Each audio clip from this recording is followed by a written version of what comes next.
Oh no, the cows are out. Ah! Got cows out of their paddock. So let's go put them back in.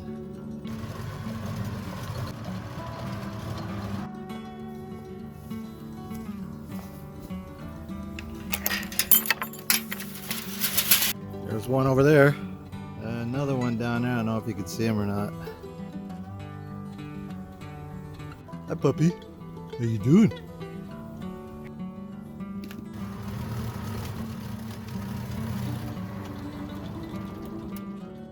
Well, hi, ladies. And Nick. Of course, you got one separated from the rest of them on the other side of the pond. What are you guys doing out, huh? Did a wire come down? Turkeys are out here foraging. This wire, well, there it is. I could see the wire right there, right where they went through it. Except we got a bunch of cows on the other side of the pond, and the wires are intact on that edge. They may have walked through the pond, but I have the pond wired off too. They might have crossed the pond right here where they could step over this wire fairly easy. Back up a little bit here. Oh yeah, that one went down a little bit. It's okay if it's low by the pond because they won't go over it if it's right on the pond. But this is low enough where they could step over it and then go through there because that's not as deep right there. They can walk through there. Oh, there's a step in that I left out here. Well, hi guys and gals. It's good to see you out here. And they're coming over to see if I got anything. Nope, I got nothing for you. These guys help break the cycle of flies by picking through the manure and stuff.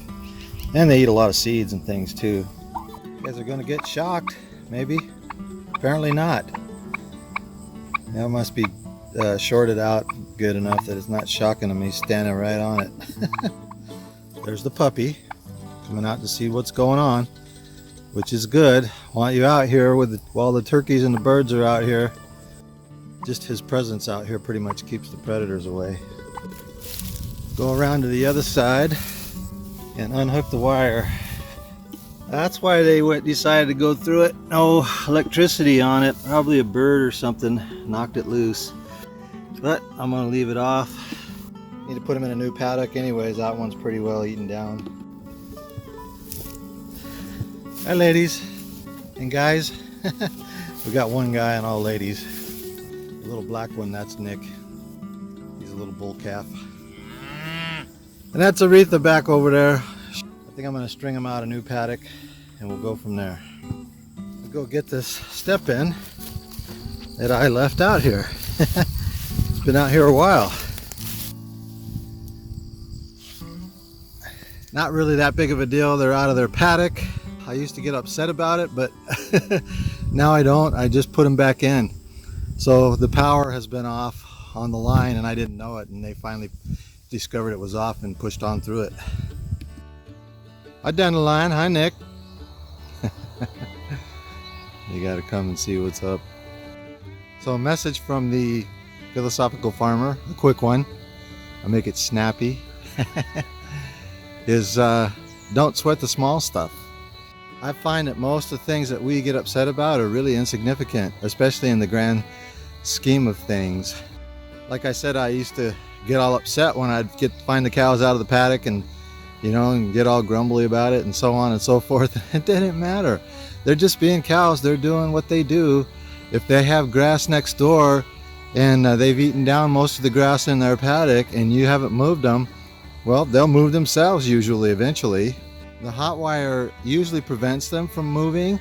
If they really want to go somewhere, there's nothing that is going to stop them. They can go through wire fence and whatever else because they're over 1,000-pound animal. So that's really it, my friends. Don't sweat the small stuff. It's not worth it. It puts your energy in the wrong direction. And there's even scientific studies that show that it releases all kinds of negative hormones throughout your body, which could contribute to disease at some point, I suppose. Enjoy life. And just try to remember that, especially with animals, they're just doing what they do. They're not trying to piss you off. Although sometimes it may seem like it. Their instinct is, I need grass and there's grass over here and I'm going to go get it. And that's kind of, it's a lesson for life, that when we encounter problems in our life with people and situations and circumstances, sometimes it just is what it is, and you just need to suck it up, buttercup, and move on, as the saying goes. It's not worth putting any more energy into. So that's the message for the philosophical farmer.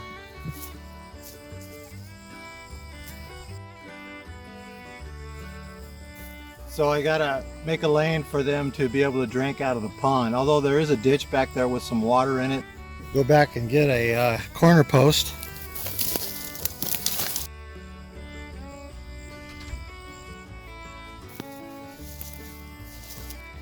I use these for the corners because they're sturdier.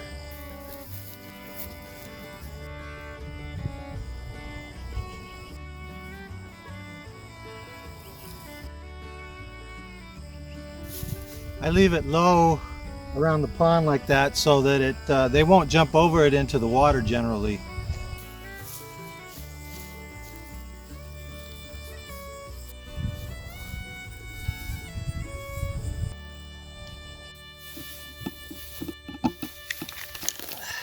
So we're going to head over there by that tree. The soil is pretty rocky right here, and so it's hard to get it in the ground without hitting a rock somewhere. And it's annoying.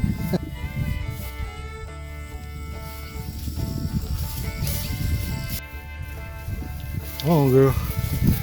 So you think you got them all in there, and then there's still a hole that you need to finish wiring up, and they all just head right for that. So Aretha's the oldest, but right now she seems to be the most nervous, and usually she's not so nervous. Come on, girl.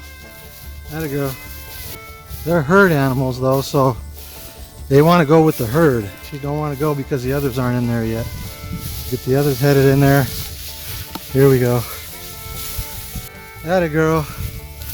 If you try to force it too quickly, you always get one or two that scatter and make it much harder. Now we just put the wire up. And there we are. 3 cows in. I do have the other 3 cows wired out so they couldn't get over here and get out this entrance. So they'll be here for a couple days, and then they'll move on. So I left them this section over here where the tree is so they can come and still get some shade. They don't like to cross the ditch. They will if they really have to. But I left them a space to go around. So I'm going to get these guys right here on this side for this paddock out here where the other 3 are. Here they go. They know the whistle. Hi, Jersey girl. That's Dandelion. Hi, Dandelion. Go with your mama, girl. See, the one thing we got going for us is they want to go where the other cows are, so here we go. She's going to go all the way around because they got to be with the herd. There we go. Good girl. Jersey girl's our Jersey cow, and she is the friendliest cow. The rest of them are Murray Greys and low-line Aberdeens. There we go. Smashing that grass. And she just threw some up on her back. They were just over here. Yeah, I like to do 60 days. It's probably been more like about 50.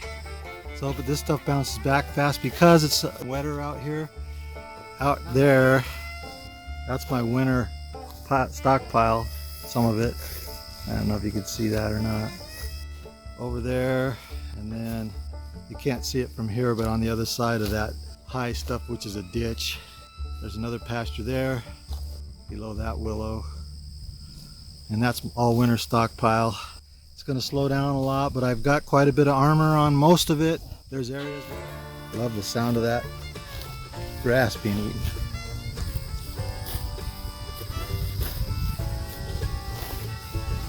That's Coco.